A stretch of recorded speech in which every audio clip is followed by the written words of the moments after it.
Hey there YouTube, this is Vargas XX78 with comic book collecting, the Vargas way. Now, there's a whole bunch of tips on collecting comic books, and there are actually a lot of videos that are way better than what I'm about to do here.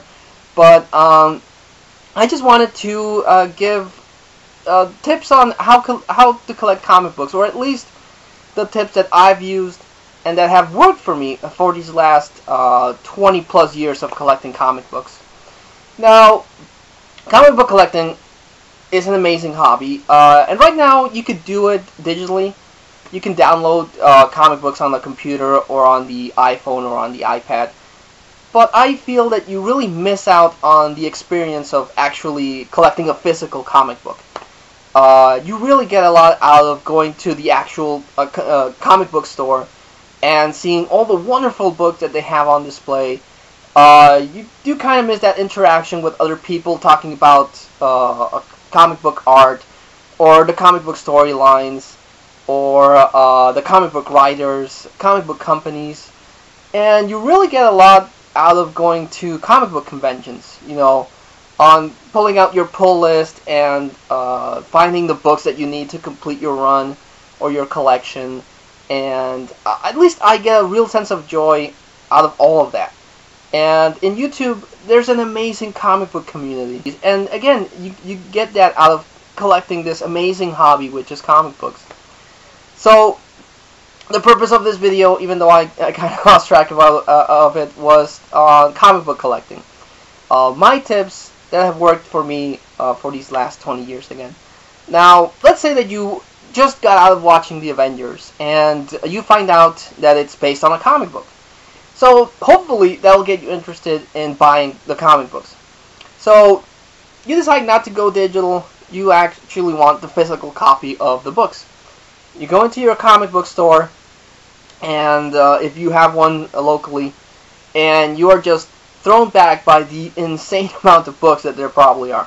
Because you were in there to pick up the Avengers, but you suddenly find out that there's books like the Avengers, but then you have books like New Avengers, you have Secret Avengers, you have Avengers Academy, plus you have the individual books for each character, like Iron Man or Captain America or Thor, and you see that those comic book characters have different books, like Captain America or Captain America and Hawkeye.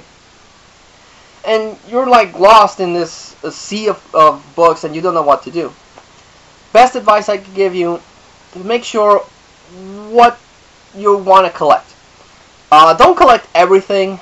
If you do, it'll help out the industry, but just focus on what you like collecting. If you want to collect Avengers, pick up the Avengers. If you want to complement that with another comic book character, like say Iron Man, pick up Iron Man. And but don't buy everything at once. Pick up some books that you like and read them, and if you like what you read, then continue the series. If you're not sure what books to pick up, ask the comic book owner or the clerk on the comic book store. At least at the comic store I go to, the people are always nice. There are some places that, like in most places, they don't like dealing with people, and they're like tell you, oh, I don't know, whatever. But the one that I go to, the employees are always nice. If you have a doubt or something, they'll take the time to explain the comic books and everything, or they'll at least try to guide you into what you might like, depending on your taste. If you do get one of those bad clerks, try asking a fellow client, you know, someone that's there to buy their comic books. Again, at least the people that I know, both in YouTube and at the comic book store I go, they're nice people. They actually, again, we enjoy getting people into the hobby of comic books. So ask around, ask another customer. They'll definitely tell you what books you should pick up and what books you should avoid. Or at least they'll try to guide you into, you know, the comic book industry. Because again, it's an amazing hobby. Once you actually decide on what you're going to collect or what you're going to pick up, you see the book and you might get home and read it and you are totally lost. That, unfortunately, is something that's going to happen. A lot of these characters have 50 plus years of history behind them. So there's a lot of baggage there. Unless you collect the new DC reboot that made away with all of their history, you're probably going to get lost. So if you finally decide, let's say that you pick up Amazing Spider-Man, and you see that right now Amazing Spider-Man is going through this event called The Ends of the Earth. So you'll see in the news section, you're going to see the current issue of Amazing Spider-Man. But if you're going to go that route, whether it be Spider-Man or the Avengers, and you see that, you know, a title below the main title, like Amazing Spider-Man, Ends of the Earth, try to go into the back issue place in the comic book store. Most comic book stores do carry older issues, not the ones on the bin, but like they have a special section where they have at least 3 months worth of older issues. At least the one I go has it. So try to pick up if they're in a part of the main event that's like issue, let's say part 3. Try to pick up part 1, because that usually is a great jumping on point for new readers. You pick up part 1 of that event, and that way you can get to know what's going on and not be totally lost. So always watch out for that. Most books don't have those mini events within it, but in the summertime that does happen. It's either a big massive crossover, or it's either a character specific event, again like Ends of the Earth. So always try to watch out for that and pick up the first part of whatever's going on. Now, if you buy it during the summer and let's say you pick up Avengers. Right now the Avengers are going through their summer crossover with the X-Men, called Avengers vs. X-Men. And you pick up the Avengers issue and you see that a whole insane bunch of stuff is going on. Like Captain America's fighting Cyclops, and Colossus is turning to the Juggernaut and fighting against the Red Hulk. And you find out there's a Red Hulk. So again, that's where the comic book community comes in. Look on the internet, see what's hot, see what you're gonna like, and follow it. Because summer events are kind of 50-50. Either they're gonna be amazing events that are gonna have long-lasting repercussions, or they're gonna be duds and nothing's gonna come out of that. But watch out for those crossovers, because again, while some of them are amazing stories, you'll find that you're totally lost and you won't know what's going on, especially in crossovers, because it's such an expansive story that involves not only the miniseries, but also the rest of whatever books they cross over. So watch out for that, or try to, again, get books before the crossover. So you, again, start with a clean slate and you have a better understanding of what's going on with the characters.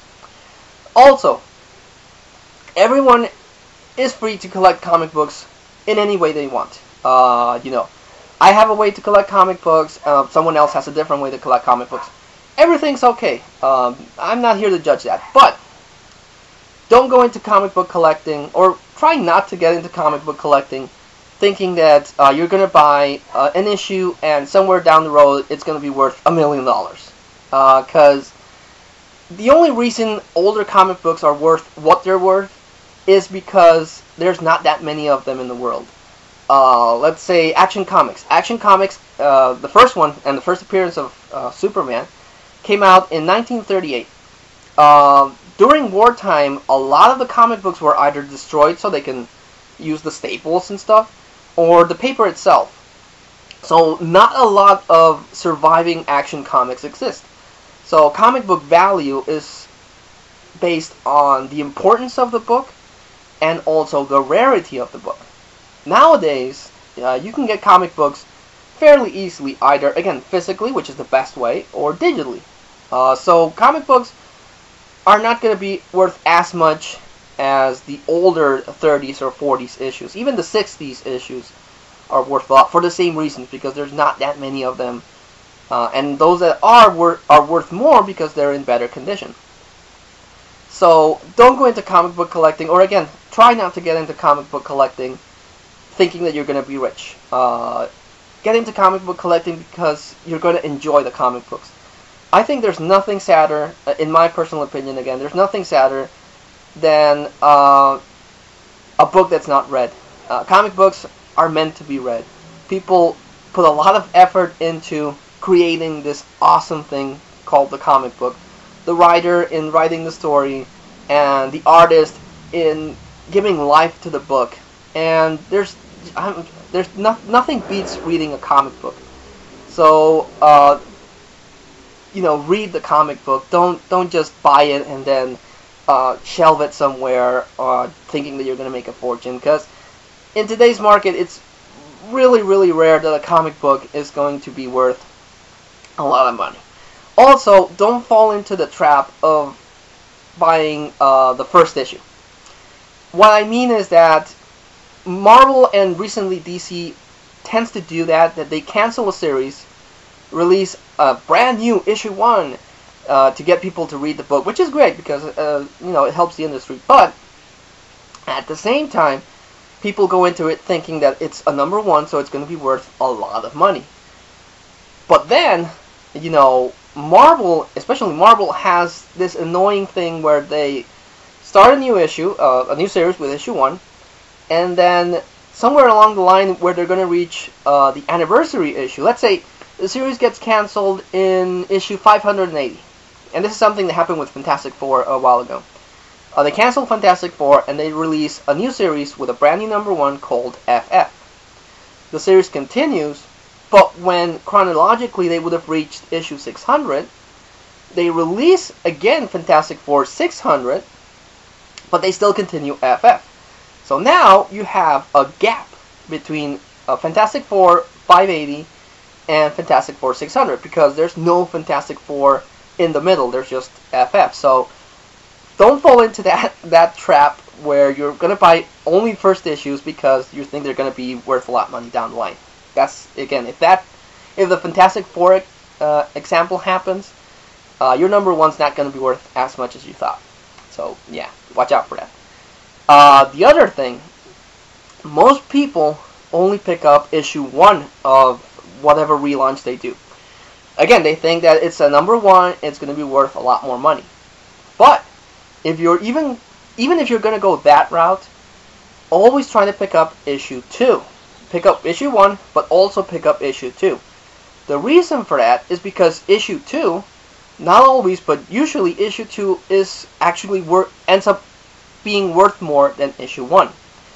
The reason for that is because most comic book stores only pick up, again, they fall into the same trap. They order a lot of issue 1s out of anything. They'll issue 1s of everything, but they only order issue 2s of the series that they see that sell better. So issue 2 of a book might not be ordered as much, so it might not be as readily available. So issue 2 again is usually ends up being worth more. So if you're gonna go for the money aspect of it, buy issue 1, but definitely pick up issue 2. Because again, it's been my experience that, and I've seen it, that issues #2 of a series, whether the series gets canceled or if it's an insanely popular series, issue 2 is always going to be worth a little more than issue 1. So watch out for that too. So I think I'm going to stop this video because I do have some more tips, so I don't want to rant or lose track of what I want to say. But definitely, if you watch movies like The Avengers or Batman and you're curious about comic books, pick them up. Definitely, it's an amazing hobby, and in YouTube, we have a very healthy comic book community. There's a whole bunch of amazing people, and at least to me, comic books for the better part of 20 years have been a good hobby. They've seen me through some tough times, and if I had to choose, it's happened before, where I had to choose between all my other hobbies and comic books. If I can't afford keeping up my hobbies and I have to sacrifice everything, comic books is the only thing I've never sacrificed. Comic books is my one constant in life, and I get such a pleasure of collecting comic books and sharing comic books with other people and listening to other people's videos on comic books. So if you're interested in collecting comic books, go on ahead. There's a healthy community, and I'm sure that you'll have lots of fun.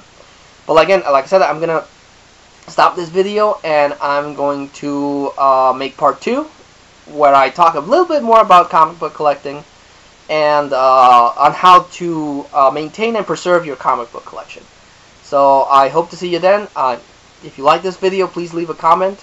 Tell me what you think. Because again, I'm trying to make more content, not just pickup videos, which unfortunately I have noticed that I'm doing a lot of. I'm doing a lot of pickup videos. So I'm trying to try out new things. So if you like this and you want more videos on comic book collecting, I'll be more than happy to do them, because again, comic book collecting is an amazing hobby, and I enjoy making these type of videos where I talk about comic books. So please leave a comment, suggestion, whatever. And until I see you all again, this is Vargas XX78 signing off.